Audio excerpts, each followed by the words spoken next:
Isang pinagpalang umaga po sa ating lahat. Patuloy po natin ang mga kapatid sa kapagpalang umaga.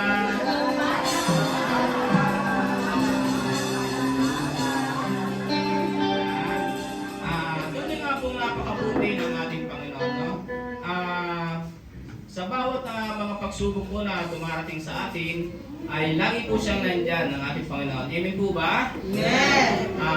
Sa lahat po ng mga karamdaman, tayo po ay pinapagaling. Sapagkat siya po ang Diyos na tapat at lagi pong nandyan sa atin. Amen po ba? Yes! Sabi nga po sa aklat ng Awit 136 verse 1, purihin si Yahweh sa kanyang kabutihan, pag-ibig niya'y tunay, laging tapat kailanman. Amen. Palakpakan po natin ang ating Panginoon.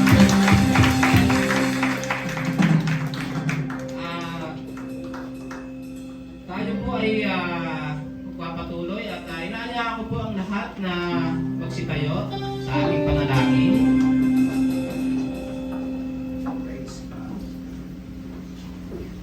Panginoon, aming Diyos, kami po ay nagpapasalamat sa umagang ito na muli po kami inyong tinipon upang sambahin ka, purihin ka at pasalamatan.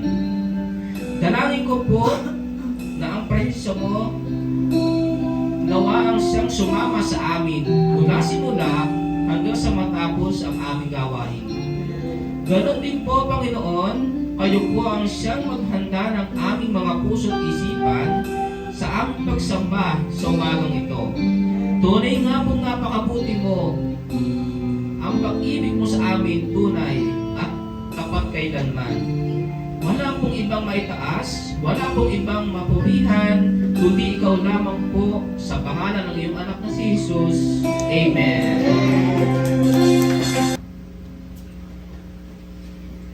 Awit 100. Umawit sa kagalakan ang lahat ng mga bansa. Si Yahweh ay papurihan, paglingkuran siyang pusa. Tayo'y kanya-kanyang lahat, tayong lahat na nilalang. Lahat tayo'y bayan niya. Kabilang sa kanyang kawan. Pumasok sa kanyang templo na ang puso'y nagdiriwang. Umaawit ng pupuri sa loob ng lakong banal. Purihin ang ngalan niya at siya'y pasalamatan. Napakabuti ni Yahweh, pag-ibig niya ay walang hanggan. Pag-ibig niya ay tunay, laging tapat kailanman. Malakas sa palakpak po muna.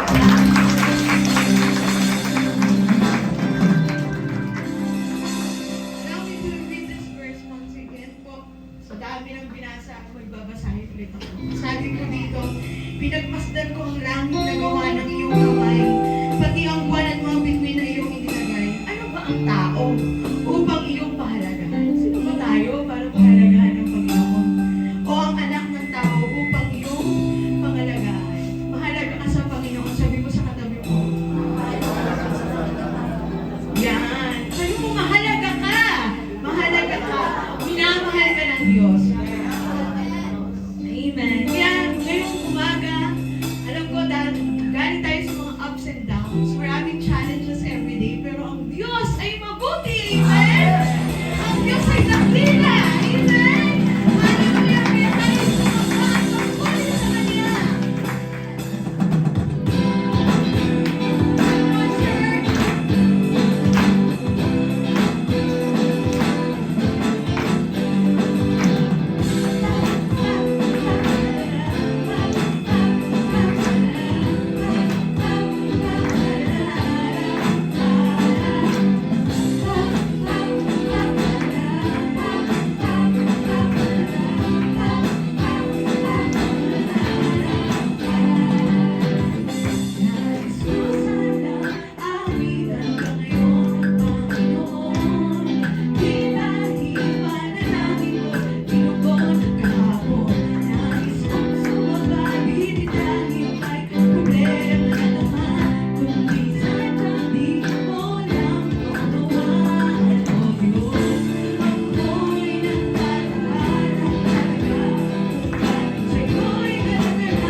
apostol.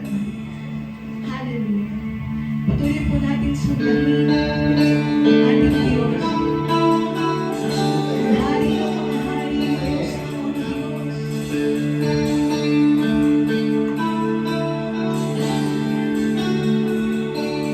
In the darkness we were waiting, without hope, without light. From heaven you came running, there was mercy in your eyes. To fulfill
were the word at the beginning. One with God. One with God, the Most High. Come on, church, worship the King. You're hidden glory in creation. Now revealed in you, our God. What a beautiful day it is. What a beautiful day it is. The name of Jesus Christ, my King. What a beautiful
very reason why we have peace. Why every time na meron kaming mga sakit, gumagaling kami. Why every time that meron kaming shortcomings, there is always a provision. Not just sa money, but Lord, you provide everything that we need. Hallelujah. Pwede ba papurihan natin si Jesus? Thank Him for He is so good. Thank Him all the time. He's been good to you, to your family, to your loved ones. Hallelujah. Worship the King of Kings. Worship Him. Jesus. Oh, we love you, Jesus. We love you, Jesus. Oh, we love you, Jesus. That name above every name. There is beautiful name, the most powerful name, the most wonderful name. Hallelujah. Pag-iyak naman tayo na hindi nagtagumpay. Dahil sa iyo, Jesus.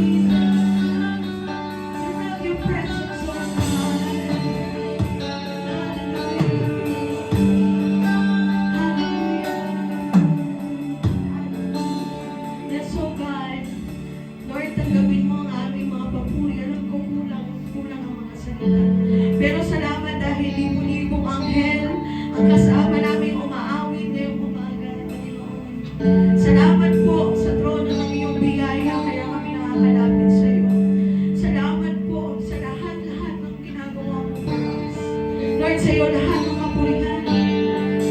Sa iyo lahat ng papuri. Sa iyo lahat ng pagsalamat. Sa iyo lahat ng pagdakilang. Ang karangalan ay sa iyo lamang, Jesus. Hallelujah. Purihin ka, sambahin ka, mahal-mahal sa namin. Sa pangalan ni Jesus. Amen and amen.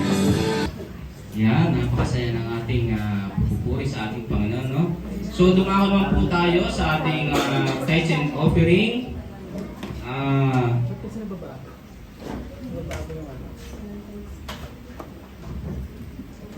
Sa tithes and offering po na dati kami muntik nang hindi nagtuloy dahil sa tithes and offering nung hindi pa namin naunawaan. Pero nung naunawaan na namin, napakasarap ng pakiramdam na ibigay talaga sa Panginoon para sa Kanya, no? Sabi nga po sa Malakias 3:10, dalhin ninyo ng buong buo ang inyong mga ikasampung bahagi sa tahanan ng Diyos upang matugunan ang pangangailangan sa aking tahanan. Subukin ninyo ako sa bagay na ito kung hindi ko buksan ang mga bintana ng langit at ibuhos sa inyo ang masaganang pagpapala. Sabi pa rin nga po dito sa 2 Corinto 9:6-8, ito ang ibig kong sabihin, ang nagtatanim ng kakaunti ay aani ng kakaunti, at ang nagtatanim ng marami ay aani ng marami. Ang bawat isa ay dapat magbigay ayon sa kanyang pasya, maluwag sa loob at hindi napipilitan lamang. Sapagkat iniibig ng Diyos ang nagbibigay ng may kagalakan, magagawa ng Diyos na pasaganain kayo sa lahat ng bagay at higit pa sa inyong pangangailangan upang sumagana kayo para sa mabubuting gawa. Okay? So tayo po'y manalangin para sa ating tithes and offering. Panginoon, maraming salamat dahil sa iyo nagmumula ang lahat ng kung anong meron kami. Panginoon, dalangin ko po ng patuloy naming maunawaan ang kahalagahan ng pag-iikapo. Maraming salamat, Panginoon, dahil hindi ito nasusukat sa liit o laki ng aming inilalaan para sa iyo, kundi sa kagustuhan sa bukal na puso na inilaang ko kung ano ang para sa inyo, Panginoon. Panginoon, patuloy mo po kaming naniniwala at nagtitiwala na sa kabila ng aming pagbibigay ay hindi niyo po kami pagkukulangin. Bagkus, pupunuin niyo po kami ng inyong pagpapala, kayo po ang siyang magbabalik sa amin ng siksik, liglig at umaapaw. Wala pong ibang maitaas, wala pong ibang mapapurihan, kundi ikaw lamang. Sa pangalan ng iyong anak na si Jesus. Amen. Tayo po ay magsita yung lahat at buksan po natin ang ating mga Biblia sa Aklat ng Filipos, Kapitulo 3, talatang 10 hanggang 11. Ang tanging hangarin ko ngayon ay lubusang makilala si Kristo, maranasan ang kapangyarihan ng kanyang muling pagkabuhay, makibahagi sa kanyang mga paghihirap, at maging katulad niya sa kanyang kamatayan. Umaasang ako man ay muling bubuhayin mula sa kamatayan. Makakaupo na po ang bawat isa. Okay, good morning. Good morning mga anak. Good morning sa inyo lahat. Palakpakan muna natin. Actually, ito po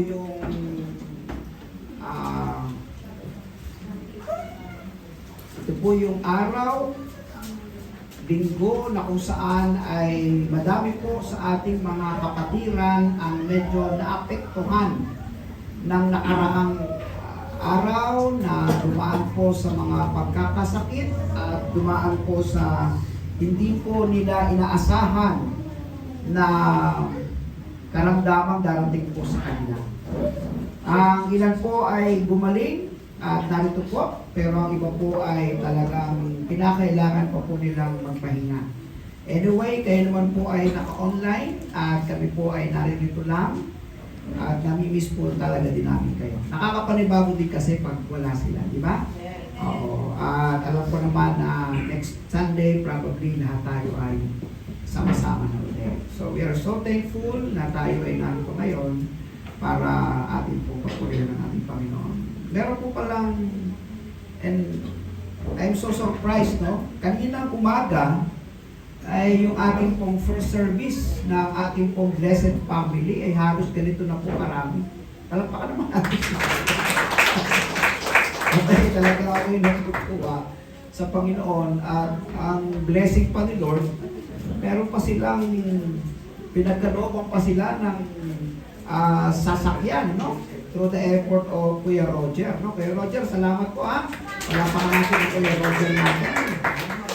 Kuya Roger po ang siyang nagtsatsaga po talaga na isama dito, na isama lang sila, no?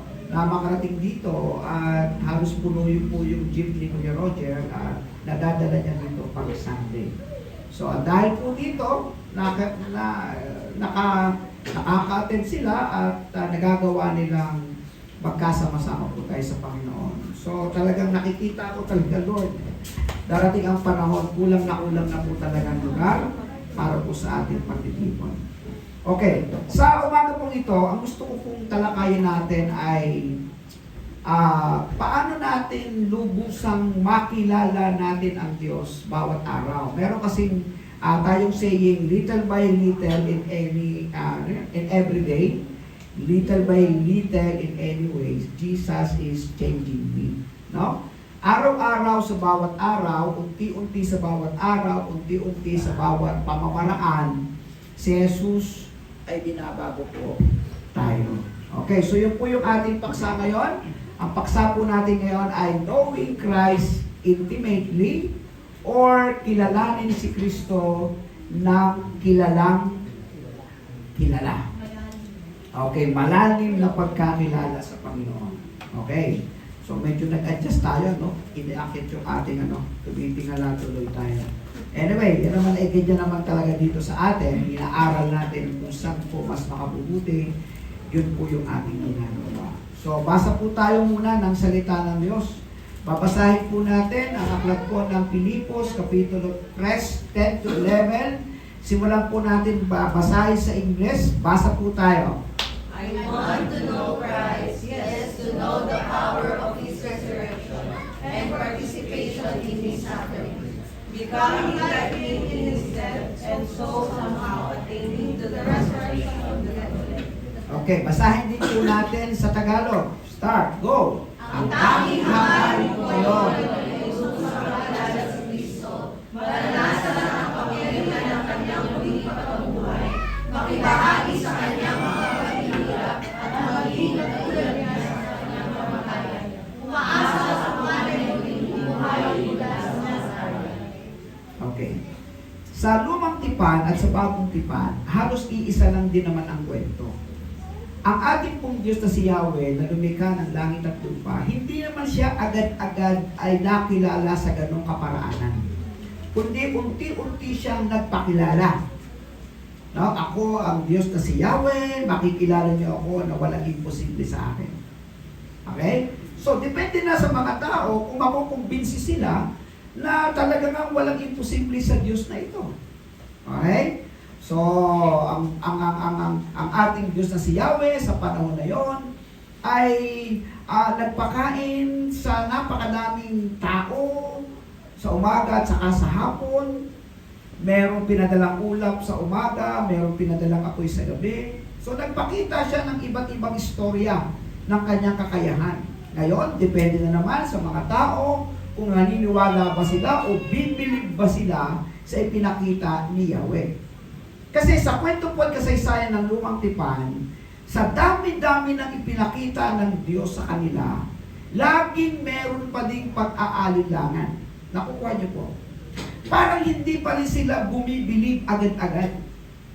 Merong porsyento na bilib, pero laging may natitirang porsyento na hindi sila bumibilib. Kaya meron silang laging istorya doon na sinisisi nila yung sitwasyon. Kapag sila'y naroon na sa kagipitan, sinisisi na nila yung sitwasyon at sinasabi nila, mabuti pa noong kami ay nasa ganitong buhay. Naunawaan po ninyo? Wala kaming problema, kumakain kami, kahit kami nahihirapan, at least hindi namin pinoproblema ang panganib o kaya ang pagkain. Ito yung mga kwento na pinaranas na ni Yahweh na yung dagat ay kanyang hinatid. Kita-kita naman no? Bago ito nahati, 10 salot ang ipinakita ng Diyos na makapangyarihan. Pero pagkatapos noon, balik ulit sa orihinal na damdamin ng tao. Hindi pa pala naging sapat yung aking mga ginawa para makumbinsi ko kayo na ako ay Diyos na walang imposible. Okay? So hindi pa pala nila kilalang kilala. Hindi pa pala ganun kalalim yung kanilang pagkakilala sa Diyos sa panahon ng lumang tipan. Sa panahon ng bagong tipan, the same. Ang Panginoong Hesus ay nagpakita at nagpakilala unti-unti kung ano ang kanyang magagawa. Merong inaalihan ng masamang demonyo sa kanyang kaparaanan, kapangyarihan, lumayas ka, lumayas. Merong mga inilapit na iba't ibang may sakit sa kanyang kapangyarihan, gumaling. Merong libu-libong mga taong nangangailangan ng pagkain sa pamagitan ng ilang pirasong tinapay at isda, napakain niya. Nawayo po ibig sabihin. Merong nangyari po sa kasalan, naghimala siya, yung tubig ginawa niyang alak. Hindi nakakalasing, ha? Alak na kung saan, kumbaga sa atin, parang strawberry ang datingan, okay? Para lang mabigyan ng pantay na kaligayahan ang mahirap at mayaman sa panahon ng kasalan, sa panahon ng nayon, no? So ang daming kwento at kasaysayan ng Panginoong Hesus. Pero sa gitna ng ganong istorya, nandun pa rin yung kanilang pag-aalilangan. So meaning to say, hindi pa rin nila kilalang kilala talaga ang Panginoong Hesus sa kabila ng kanyang pagpapakilala. Okay? So, nakwento ko sa inyo itong mga ganitong pagkukumpara sapagkat Maaring sa inyong panahon, meron din ganun kayong mga kwento. Una, ano-ano na ba ang inyong napatunayan na kayang magawa ng ating Diyos, ng Panginoong Hesus, na sinasampalatayanan natin sa kasalukuyan? Maaring may mga kwento na kayo. Di po ba? Pero sa panahon ng kwentong ito, dumarating pa rin ba sa puso at isip nyo ang inyong pag-aalala? O sapat na ba para sabihin nyo, kilalang-kilala nyo na talaga ang ating Panginoon Hesus? Okay, magsimula tayo sa pangungumusta. Simulan natin. How do you know yourself? Dito tayo magsimula. Gaano ba natin kilala ang ating sarili? Ako, later ko na lang nalaman na gwapo pala talaga ako. Ang tagal kong nabuhay sa mundo, ha? Ang tagal kong nabuhay dito sa mundo, 56 na ako. Later ko na lang nalaman na pagtingin ko sa salamin, napakagwapo talaga niya. Tara. So, even yourself, ha? Kahit sa iyong sarili, marami ka na di-discover sa iyong sarili na hindi mo pa pala noon kakilala ang iyong sarili. Alam mo yun? Ha? Akala nyo ba sa lahat ng pagkakataon, porke araw-araw kayo nabubuhay sa inyong sarili, kilalang-kilala nyo na kung sino kayo? May mga time na ang discovery ninyo, ako pala ay kung magalit ay mabagsik. Pero hindi naman ito araw-araw nangyayari. Pero biglang nagkaroon ng insidente. Bang, malupit pala ako magalit. Nawa niya? Noon naman ako ipanganak, hindi naman ako nananakit. Hindi naman ako talaga salbahe. Pero nung ako'y nagkakaedad, parang napansin ko sa sarili ko, parang salbahe na ako. Okay pa? So, gaano nyo kilala ang inyong sarili? Sumunod, gaano nyo naman kilala ang inyong pamilya? Ha? Ang inyong, kahit ang inyong mga magulang. Ang inyong mga magulang, ang inyong pamilya, ang inyong kapitbahay, sino pa ba? Na pwede natin makita. Kahit ang inyong mga asa-asawa, ang inyong kaibigan, ang inyong mga pinsan, gaano nyo na ba talaga sila kilala? At syempre, gaano nyo kakilalang personal ang Panginoong Jesucristo bilang Panginoon at sariling tagapagligtas. So, ang dami pong mga discovery na nangyayari sa atin sa buong aspeto ng ating pong paligid. No? Magugulat na lang tayo, nagkakabiglaan tayo, nabubulaga tayo sa iba't ibang mga discovery ng ating pong buhay. Yung inaakala mong siya ay salbahe, yung pala ang mabait. At yung inaakala mong mabait, siya pala yung salbahe. Di ba ba? Yung iyong nobyo o nobya na inaakala mong magdadala sa iyo ng malaking ginhawa, nung mapang-asawa mo, magugulat ka, pabigat pala sa iyo. Naunawaan po ninyo. Kaya getting to know each other ay hindi pwedeng mangyari ng 24 hours. Ha? Getting to know each other, especially kay Lord Jesus Christ, is everyday discovery. Everyday discovery.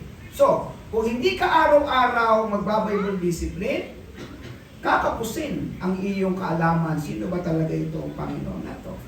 Kung hindi ka everyday magpipray, kapos din ang iyong araw na yon para madiscover mo kung sino siya.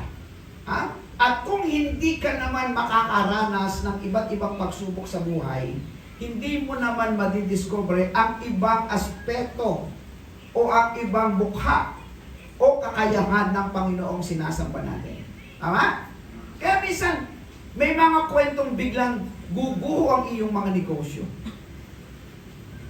Dahil meron ipadidiscover ang Diyos sa iyo. Maaari. No? Kasi masyado kang angat sa iyong sarili. Masyado kang mapagbataas sa iyong sarili. Kaya ang gusto ng Panginoon, pabubuhuin ko yan. Pababagsakin ko yan. Lalapit ka sa akin, ako ang mag-aangat, at mag-angat mo ang kapurihan sa akin na hindi na sa iyong sarili. Naunwa po yun. May mga pagkakataon, masyado kang pumahanga sa iyong sarili, bilib ka sa iyong sarili, pagkakasakitin kita. At ito yung panahon, hindi na sa iyong sarili ikaw aasa, kundi sa Panginoon ka natatawag. Naunawaan po yun. Kaya sabi po ng banal na kasulatan, hindi po pwedeng hindi tayo dadaan sa pagsubok. Ang katumbas natin ay parang ginto na dinadalisay sa apoy upang lalo makita ang kanyang pagiging dalisay, ang kanyang kinang, ang kanyang kagandahan. Kaya habang tayo po'y dumadaan sa iba't ibang mga pagsubok sa buhay, lalo naman tayong nagkakaroon ng pagkakataong makilala at makilala at makilala pa ang ating Panginoon. Alam po ninyo, dumating pa sa punto ng buhay ninyo na parang ang pakiramdam ng inyong pangyayari ng buhay ninyo parang walang Diyos sa buhay. Di ba? May mga instances po talaga sa buhay natin. So, anak, bakit ka nalulungkot? Bakit parang ikaw ay nawawalan ng pag-asa? Hindi ba may Diyos tayo? Nakuha niyo po. Kaya natutuwa ako sa ating group chat eh. Kapag meron akong nasi-sense na lumalaban, alam niyo, pagka nasi-sense ko to, Tatay Pastor, kaya natin to kay Lord. Natutuwa ang puso ko. Sabi ko ang mga anak ko, sa pananampalataya, natututo ng lumaban. Hindi sila pinanghihinaan kasi lumalaban na sila. Na yung kanilang sakit, pagagalingin ni Lord. Na yung kanilang kawalan ng pangangailangan, tutugunan ng Panginoon. Diba? Ibig sabihin, unti-unti nyo nadidiscover sa inyong sarili na yung ating Diyos ay meron pong kakayahan. Okay pa? Ngayon, dito po sa Biblia, meron pong tatlo tayong pagkukumparahan. Ang una po yung 12 disciples. Ayan, magkakaroon tayo ng analysis and observation. Ang una po yung 12 disciples. Pangalawa po si Apostol Pedro. At ang pangatlo, si Apostol Pablo. Tingnan po natin kung ano at kung paano natin o-obserbahan at pagkukumparahin yung tatlong ito sa paraan ng kanilang pagkakilala sa Panginoon. Okay. Itong 12 disciples na to, sa anong paraan ba nila nakilala ang Panginoon? Hindi ba ganito ang kanyang istorya? Mateo, napakasama mo sa paningin ng mga tao. Ikaw ay naniningil ng labis ng mga buwis. Halika, sumunod ka sa akin. Iniwan yung lugar, yung pwesto niya, sumunod siya kay Jesus. O kayo, Pedro, mga mangingisda na kapwa mo, sumunod kayo sa akin. Hindi ba gano'n ang kwento?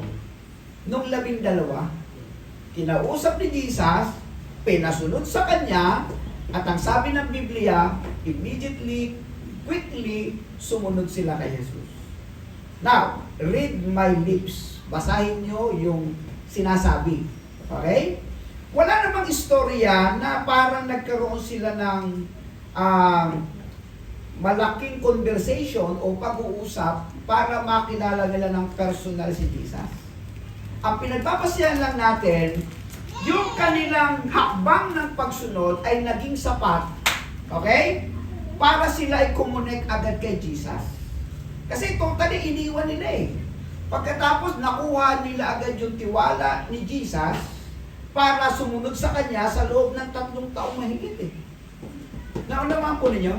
Kasama sila ni Jesus. Pero sa kabila ng kwentong karanasan nila, at ano ba yun? Nasaksihan nila. May mga may sakit, pinagaling. Nasaksihan nila. Libo-libong mga tao na nangangailangan ng pagkain sa ilang pirasong tinapay at isda, napadami ni Jesus. Kitang-kita ng kanilang mga mata yun. Talagang literal na nakikita nila si Jesus. Pero pagdating sa kwento ng Biblia, may mga pagkakataon na nag-alinlangan pa rin sila.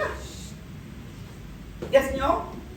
Kine-question pa rin sila ni Jesus, ano ang dahilan? Napakaliit ng inyong pananampalataya. Kasama na nila si Jesus, ha? Tandaan nyo, kasama na nila si Jesus.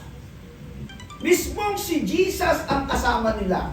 Nakakausap, nakakakwentuhan, nayayakap, nakakasama sa pagtulog. And yet, sa kwento nila, meron pa rin porsyon ng pagkakataong pinag-alinlanganan nila si Jesus. Okay? Pero, dumating naman sa punto na nung kilala nila si Jesus, ito na yung naging istorya. Nasulat sa unang Juan, Kapitulo 1 hanggang 4. Pakibasa nga po natin. Go! Sumulat kami sa inyo tungkol sa Kanya na simula pa siya na ang salitang nagbibigay buhay. Siya ay aming narinig at nakita, napagmasdan at nahawakan. Nahayag ang buhay na ito, nakita namin siya at pinagpapakalan namin at ipinamahara sa inyo ang buhay na walang hanggan na kasama ng Ama. At nahayag sa amin, ipinamahayag nga namin sa inyo ang aming nakita at narinig upang makasama kayo sa aming pakikisa sa Ama at sa Kanyang anak na si Yesu Cristo. Sinusulat namin ito upang malubos ang aming kagalakan. Oh, so nung dumating sa puntong yun, ito na. Ha? Ito na yung istorya. Nung dumating sa puntong kilala na nila si Jesus. No, nag-express na sila ng kanilang joy, yung kanilang galak. Yung aming nakita, siya yung aming nakita, siya yung aming nahawakan, siya yung aming nakakwentuhan. Maniwala kayo, totoo si Jesus. Naku pa niyo, ibig ko sabihin. Pero nung mga time na nag-aalilangan pa sila, wala ganong istorya. Pero dumating sa punto na napatunayan nila talaga. So sila na mismo yung nagpo-promote. Sila na mismo yung nagsasabi. Maniwala kayo. Isinusulat namin ang lahat ng ito upang maniwala kayo at makasama namin kayo sa aming kagalakan. Ano naman po ninyo? Ngayon, pagdating kay Pedro, iba naman ang istorya. Si Pedro sa 12, siya yung pinaka-astig. Okay? Siya yung pinakamalaki ng katawan. Para si Kuya Chris. Kung nakakwento ko ng Kuya Chris, lumalaban pala yan dun sa mga bakoor na mga, ano yung Kuya Chris? Yung bodybuilding. Tama? Mga bodybuilder. Gym. Diba? Yung nakikita mo yung mga katawang Hindi mo yan? Kaya lang, siyempre, pag pinicture natin, nakahubad si Kuya Chris nun. Tapos nakabribla, tama ba, no? Ay, nananalo siya, sabi ka lang. Sample, kaya may sample. Ibig sabihin, siya pinaka-astig. That time, si Pedro. Nagsasabi na si Jesus, walang pwedeng gumalaw dyan. Ganyan yan. Ganyan si Pedro. Siya ang pinaka-leader ng 12. Pero sa kwento na naman ng kasaysayan, siya din yung nagtatuwa kay Jesus. At tumilaw ang manok after ng 3 beses niyang itinatuwa si Jesus. Kasama niya na si Jesus, Tandaan ninyo. Kasama na si Jesus, nakakakwentuhan si Jesus, pero hindi po naging sapat para makilala niya na kilala si Jesus. Kaya na si Jesus Cristo po ay namatay at muling nabuhay. Muli silang nagkita. At ito naman ang naging kwento nilang dalawa. Basahin po natin. Pagkakain nila, tinanong niya Jesus Simon Pedro, Simon, anak ni Juan, hindi mo ba ako nangyari sa mga ito? Opo, Panginoon, alam niyo mahal ko kayo tugutin niya. Sinabi sa kanya ni Jesus, kung gayon, pakainin mo ang aking mga batang tupa. Muli siyang tinanong ni Jesus, Simon, anak ni Juan, iniibig mo ba ako? Sumagot si Pedro, Opo, Panginoon, alam niyo mahal ko kayo. Sabi ni Jesus, alagaan mo ang aking mga tupa. Pangatlong ulit na tinanong siya ni Jesus, Simon, anak ni Juan, mahal mo ba ako? Nalungkot si Pedro sapagkat 3 beses siya tinanong na mahal mo ba ako? At sumagot siya, Panginoon, alam po ninyo ang lahat ng bagay. Alam ninyo mahal ko kayo. Sinabi sa kanya ni Jesus, pakainin mo ang aking mga tupa. Pakatandaan mo, noong bata ka pa, ikaw ang nagbibigay sa iyong sarili at pumupunta ka kung saan mo gusto. Ngunit pagtanda mo, iuunat mo ang iyong mga kamay at iba ang magbibigay sa iyo at dadalhin ka kung saan hindi mo gusto. Sinabi niya ito upang ipaluwati kung paano mamamatay si Pedro at kung paano niya luluwalhatiin ang Diyos. Pagkatapos sinabi sa kanya ni Jesus, sumunod ka sa akin. Alam niyo niyo ba kung anong istorya kung bakit yan nangyari dyan? Ganito yan. Ilang beses kong ipinakilala sa inyo kung ano ang kakayahan ko bilang si Jesus. Pero sa kabila noon, ilang beses nyo rin ako pinag-alinlanganan. Naunawaan ko ninyo. So ngayon, ibinalik ni Jesus kay Pedro. Pedro, mahal mo ba ako? Sagot si Pedro, opo, mahal ko kayo. Kung gano'n, pakainin mo ang aking mga tupa. Tinanong ulit, Pedro, mahal mo ba ako? Sagot ni Pedro, opo. Ito na. Opo, Panginoon. Okay, alagaan mo naman ang aking mga tupa. Tatlong ulit. Tinanong ulit. Pedro, mahal mo ba ako? Opo, o sige, pakainin mo ang aking mga tupa. At nalungkot si Pedro. Bakit? Kasi sa isip ni Pedro, Lord, sinasabi ko namang mahal kita, pero bakit parang pinag-aalinlanganan mo yung aking sinasabi? Nanuwa nyo? Kung ibabalik ni Jesus ang kwento kay Pedro, ay bakit ako? Ilang beses ko nang ipinakita sa iyo kung ano ang kakayahan ko bilang Panginoon mo. Pero bakit ilang beses mo akong pinag-alinlangan? Katunayan niya itinakwil mo pa. Kaya po? So, gaano nyo kakilala na ba talaga si Jesus? Kailan ba darating sa punto ng buhay ninyo na hindi nyo pag-aalinlanganan siya sa mga sitwasyong parang tila nakakapag-alinlangan ang sitwasyon? Naunawaan po ninyo ang kwento. Di ba? Babalik po ang tanong Babalik ang tanong. Ilang beses mo nang sinabi sa aking mahal mo ako Pero ilang beses ko namang hindi nakita na mahal mo talaga ako. Di ba? Ilang beses mo namang ipinaabot sa akin na nagsisisi ka sa iyong kasalanan Pero ilang beses ko ding hindi naramdaman na taos-puso ang iyong pagsisisi. Balik at balik ka rin naman sa iyong kasalanan. Naunawaan po ninyo. So kung ganoon, hindi pa talaga tayo nagkakakilala ng lubusan. Kasi ang gusto sabihin ni Jesus nung panahon na yon, yung pagmamahal na gusto kong sagutin mo sa akin, ay hindi yung pagmamahal na natutunan mo sa iyong sarili. Ang gusto kong sagutin mo sa akin na mahal mo ako, ay yung pagmamahal na natutunan mo na sa akin. Amen? Amen. Kasi kung sa'yo lang sarili manggagaling ang sagot, opo, mahal kita Panginoon, ay naku, duda ako dyan. Nakuha nyo?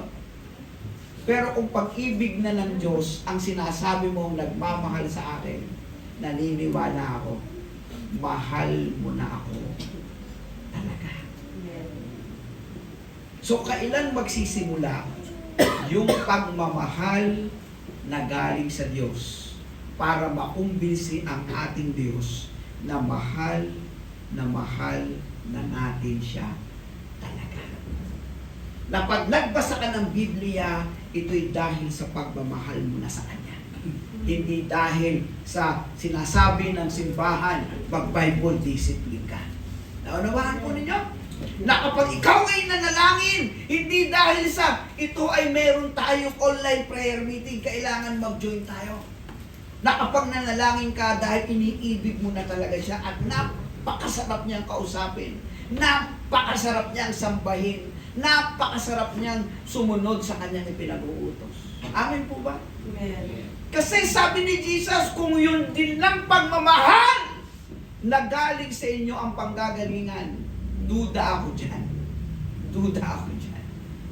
Pero kung ang pagmamahal na ipararamdam nyo sa akin ay yung pagmamahal na naiparamdam ko sa inyo at naging totoo sa inyo, naniniwala ako talagang mahal nyo na nga ako.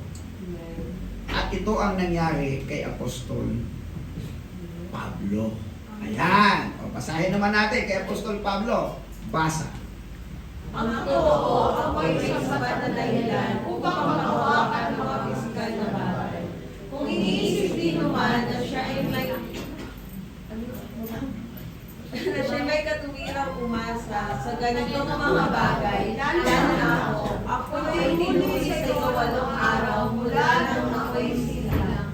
Ako'y isang tunay na Israelita, buwan sa angkan ni Benjamin at totoong Hebreo. Kung pagsunod naman sa kautusan ang pag-uusapan, ako'y isang Pariseo. Kung sa pagiging masugid ko sa kautusan, inuusig ko ang iglesia. Kung sa pagiging matuwid naman ayon sa kautusan, wala may susumbat sa akin. Ngunit dahil kay Kristo, ang mga bagay na pinapahalagan mo noon ay itinuring kong walang kabuluhan ngayon. Oo, itinuturing kong walang kabuluhan ang lahat ng bagay bilang kapalit ng lalong mahalaga. Ang pagkakilala kay Kristo Jesus na aking Panginoon. Ang lahat ng bagay ay tinalagay kong walang kabuluhan at itinuring kong basura. Makamtatlo lamang si Jesus at tubos ng pag-isa sa Kanya. Ang aking pagiging matuwid ay hindi sa pamamagitan ng pagsunod sa kautusan, kundi sa pananalig kay Kristo. Ang pagiging matuwid ko ngayon buhat sa Diyos sa pamamagitan ng pananampalataya. Okay, may tanong ako. Bago nyo nakilala si Jesus, bago nyo nakilala ha, ano ang meron kayo na napakahalaga sa inyo? Na kaya nyong alisin sa buhay nyo nung makilala nyo si Jesus? Sige nga, isip nga kayo. Ano ang meron ako na napakahalaga sa akin nang hindi ko pa kilala si Jesus? At nung makilala ko si Jesus, napatunayan kong napakahalaga pala ni Jesus, higit sa pinapahalagahan ko. Yan ang nangyari kay Apostol Pablo eh. Nakuha niyo yung binabasa niyo kanina. Ang dami niyang ipinagmamalaki. Di ba? Pero ang sabi niya, nung makilala ko si Jesus, lahat yan ipinasura ko. Nakuha niyo?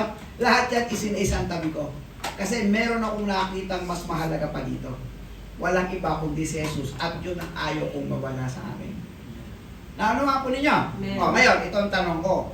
Nung hindi nyo pa kilala si Jesus, ano ang mahalaga at napakahalaga sa inyong buhay?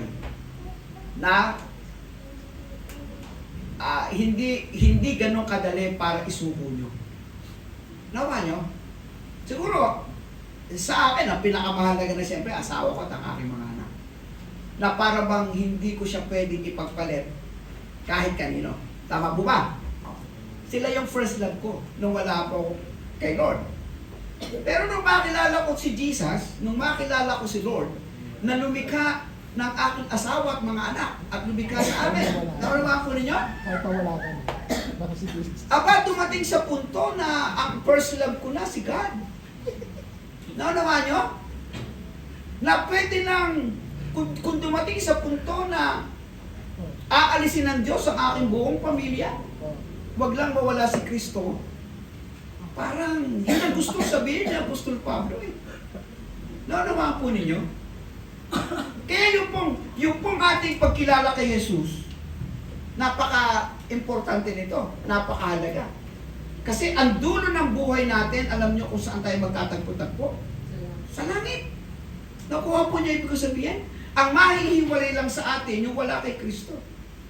Pero yung wala kay Kristong sama-sama tayo, kahit anong mangyari, iba-iba man ang petsa ng pagkawala natin sa mundo, sa langit, magkikita-kita tayo. Amin po ba? Yeah. Kaya lang dito sa lupa, marami po mga reservation dito. Napakadami talagang bagay sa mundong ito na hindi natin agad maisuko kapalit ng ating pagiging Kristiyano. Diba? Pero si Pablo, iba po ang kwento. Kung meron kayong masasamang gawi, mas talo kayo ni Pablo. Kung meron kayong masasamang patotoo, mas talo kayo ni Pablo. Kasi si Pablo, taga-usig ng taga-sunod ni Kristo. Mataas na ang antas yun. Pinabibilanggo niya, pinapapatay niya. At totoo yun sa kanyang puso, kahit mali ang kanyang ginagawa. Pero totoo sa kanyang puso. Kaya nung makilala ni Apostol Pablo si Jesus sa daang Damascus, nagkaroon sila ng conversation. Talagang encounter talaga. Hindi sinabi, Pablo, sumunod ka sa akin, sumunod si Pablo. Walang ganon. Ang kwento doon ay ganito. Di ba? Bakit mo ako pinag-uusig? Sino ka? Akong si Jesus ang iyong pinag-uusig.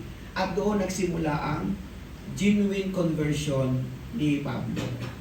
At mula noon, hindi na siya bumalik sa dati niyang buhay. Okay? Itinuunan niya ang kanyang buong buhay at buong paningin kay Jesus lang. At doon, nakilala niya ng kilalang kilala si Jesus. Mga kapatid, subukan niyo ituon ang inyong buong buhay at panahon kay Jesus. Makikilala nyo kung gaano tayo napakapalad na meron tayong Jesus na may pampihirang tagumpay. Amen. Amen? Amen. Na pag nagkakasakit ka, hindi ka na kinakabahan kasi alam mo meron kang Diyos. Na kapag nawawalan ka ng kahit konting pangangailangan mo, hindi ka kinakabahan kasi alam mo meron tayong Diyos. Amen. No? Kasi kilalang kilala natin na hindi tayo pababayaan ng ating Panginoon. So yan po nangyari kay Apostol Pablo. Kaya kita niyo yung 12 alagad. Nag-alinlangan si Pedro, gano'n. Pagdating kay Pablo, ibang klase. Mula nung makilala niya ang Panginoon sa umpisa pa lang, hindi na niya binalikan kung ano ang bagay na higit pa sa kanyang pagkakilala kay Kristo Jesus na kanyang nakilala sa kanyang buhay. Amen? Kaya pag tinanong ni Jesus, mahal mo ba ako, Pablo? Ang isasagot ni Pablo, pagmamahal ng Diyos na natutunan niya. At sasabihin niya, opo, Jesus, mahal na mahal kita. Eh, pangita naman eh, sa kanyang mga pangungusap. Di ba? Handa niyang ibasura ang lahat, wag lang mawala si Kristo na nakilala niya sa kanyang puso.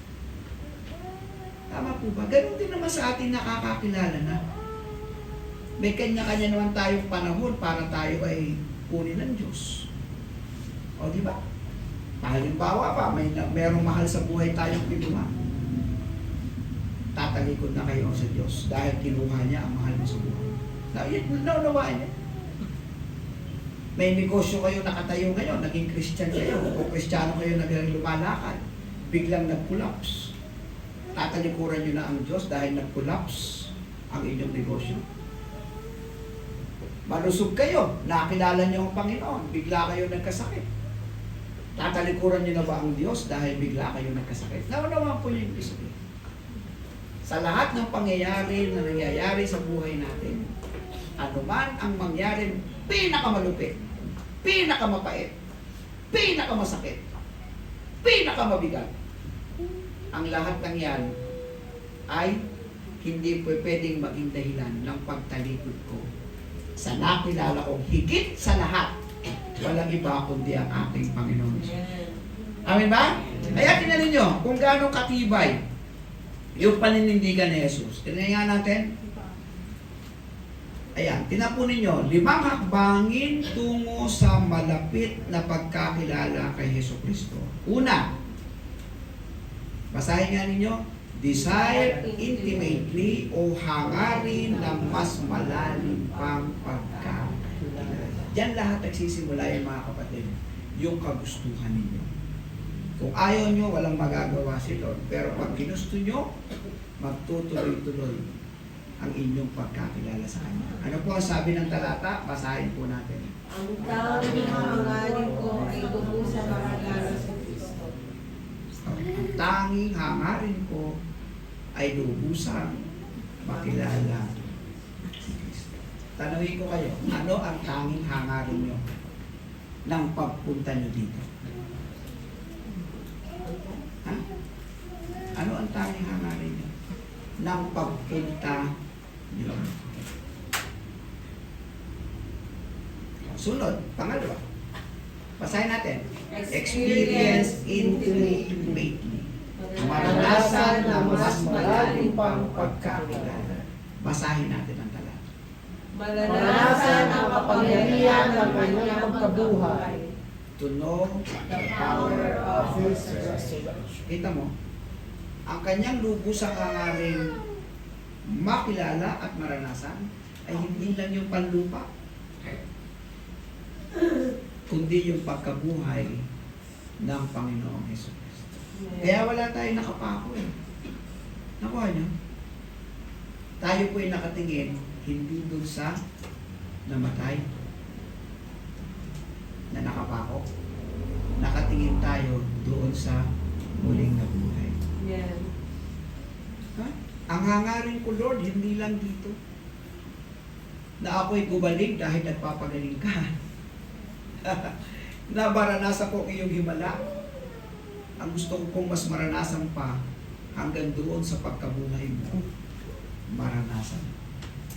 Kita niyo kung gaano kalalim ang nasa isip ng isang Kristiyano na talagang totoo na nagmamahal sa Panginoon. So, desire intimately, experience intimately. Next, participate intimately. Makibahagi ng mas malalim pang pagkakilala.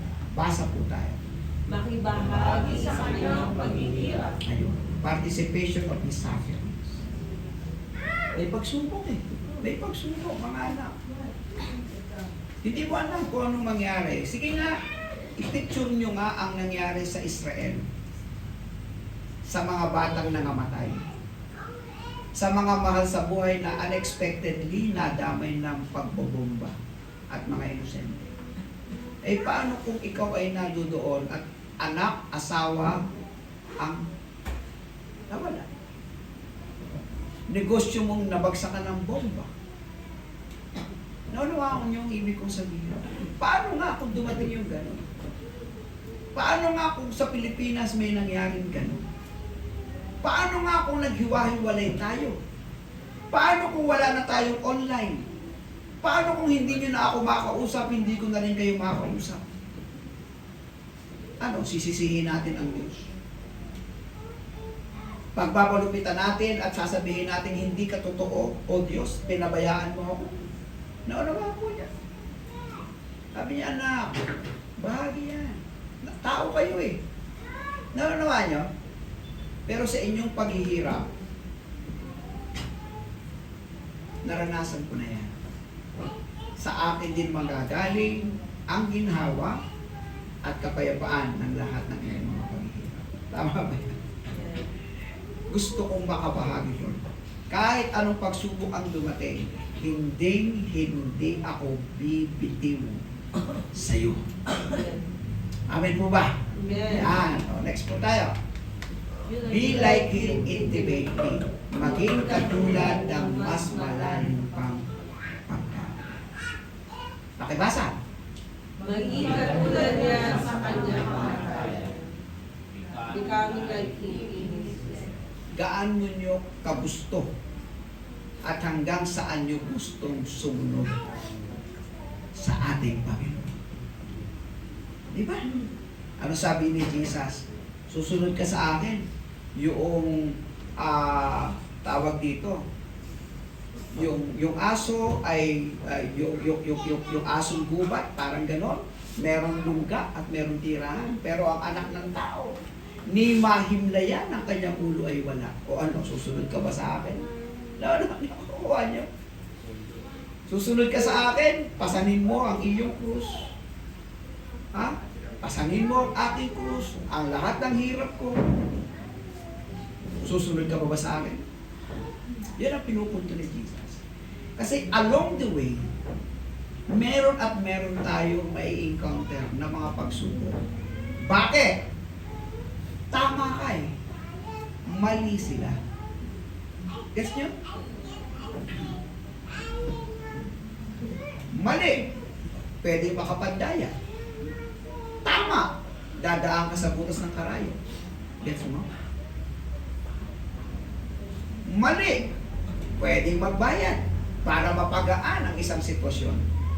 Tama ka, hindi ka pwede ng ganon kasi hindi tama, pipila ka. Gets nyo?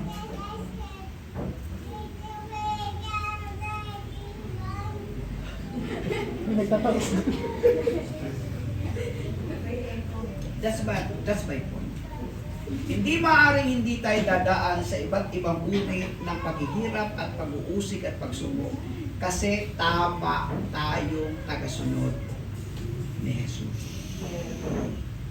Hindi naman tayo pwedeng makompromise sa mundo, sa kanyang pakikisama. Uusigin tayo ng mga mali. Amen?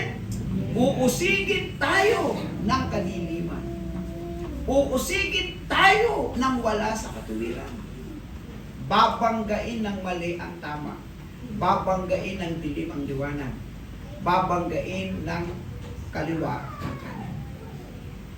At kung ikaw ay nasa kay Jesus, na lumalakad sa matuwid, nasusundan mo, kasama mo mai-encounter o makakaharap talaga ang paghihirap at mga pagsubok na yan. Ang tanong, handa ka bang makibahagi? Amen? Amen. Yan. Yan, parang habang lumalan, parang gusto niyo nang huwag nang bumalik ka. Ang panghuli, tingnan natin. O ito, panghuli, basa natin. Moving intimately, umasa ng mas malalim pang pagkakilala. O, basa po natin.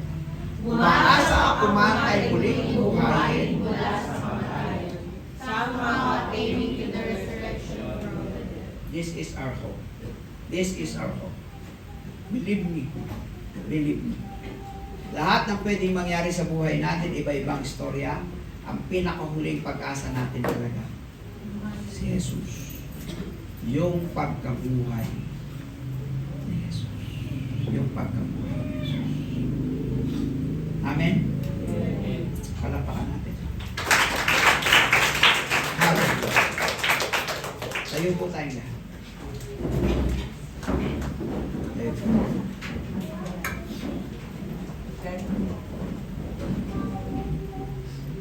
Awit po tayo. Diretso na siya. Diretso. Sige, awit muna tayo ng isang awit. Makapanalangin tayo. Diretso na, mga praise and yada worship. Tayo. Tayo. Mag-closing na ako.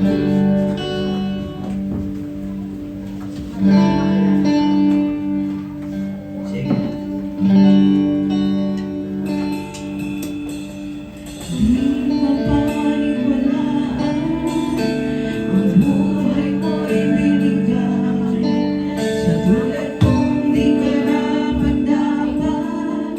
Minahal mo ng wakas.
paano pa namin gugustuhin o hahangarin na makilala pa namin kayo ng lubusan.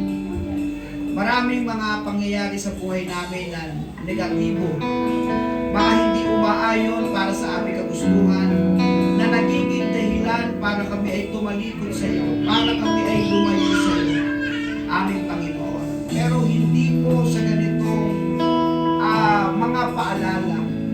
The more na kami po ay napapasama sa paghihirap, napapasama sa mga pag-uusig, napapasama dahil sa paglakad namin sa tama at katuwiran, the more na lalo kami lumalakas at tumitibay sapagkat lalo namin napatutunayan na sa aming mga nararanasang kasakitan, kayo ay nagpapagaling. Sa nararanasan po namin mga paghihirap, kayo po ay naandyan para magbigay ng ginawa. At lalo pong tumatatag ang aming pananampalataya at pagmamahal sa iyo hanggang masabi namin sa iyo ang salitang mahal kita, Panginoon, dahil sa pagmamahal na natutunan namin sa iyo, O Diyos. At yun po ang gusto namin iparamdam sa iyo. Panginoon, sa mga panahon ng panghihina, palakasin po ninyo kami. Sa mga panahon na parang di na magagusto na namin bumigay, O Diyos, kami po ay dumadalangin ng iyong paghawak sa amin. Huwag po niyo kaming bibitawan, O Diyos. Hindi namin kaya ito kung sa amin lang sarili.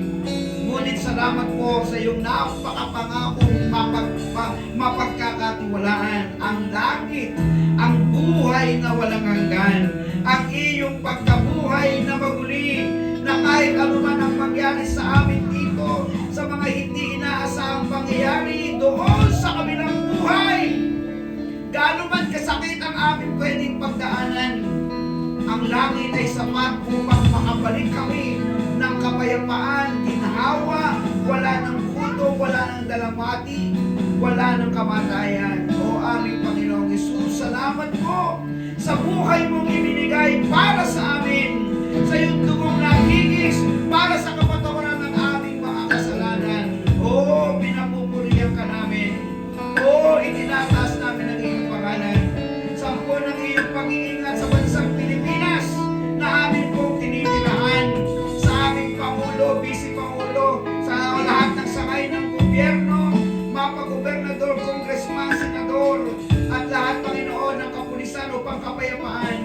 Ang patuloy pong pag-iingat sa bansang ito, kasama na po ang pag-angat sa kahirapan at sa pagpaksin ng anumang katiwalian, O Diyos, sa kamay mo, sa kapangyarihan mo, O Diyos, sa iyo namin ipinagkakatiwala ang lahat.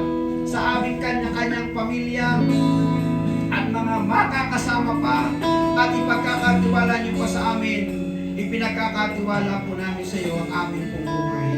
Aming Diyos, aming Panginoon, lahat ng aming mga anak sa pananampalataya na mayroong pinagdadaan ng kasakitan ngayon, in Jesus' name, sa iyong pangalan, O Diyos, nagtitiwala kaming gagaling o pinagaling mo na sila ngayon, O Diyos, in the name of Jesus. At darating po, Panginoon, sa araw ng linggo na muli namin silang makakasama either online man o face to face. Panginoon, malayo namin mga anak sa pananampalataya na malayo, Panginoon, kagaya po kay Kuya Renz, kagaya, Panginoon, sa Astorga family, kagaya, Panginoon, ng aking anak na si Heidi, kagaya ni na Charis, Panginoon, ni na Miggy, na malayo sa amin, at yung mga kapatirang hindi po namin nakasama ngayon, idinudulog namin, O Diyos, ang iyong pagsama at patuloy pong pagpapalakas sa kanilang pananampalataya sa iyo. At kami na narito ngayon kahit sa aming paghiwa-hiwalay, samahan niyo po kami gamayan. Patuloy na masumpungan ang pagnanais namin na lumakad na may kabanalan at tamang katuwiran para mabigyan ka namin ng loob. Sa Diyos Ama na sobrang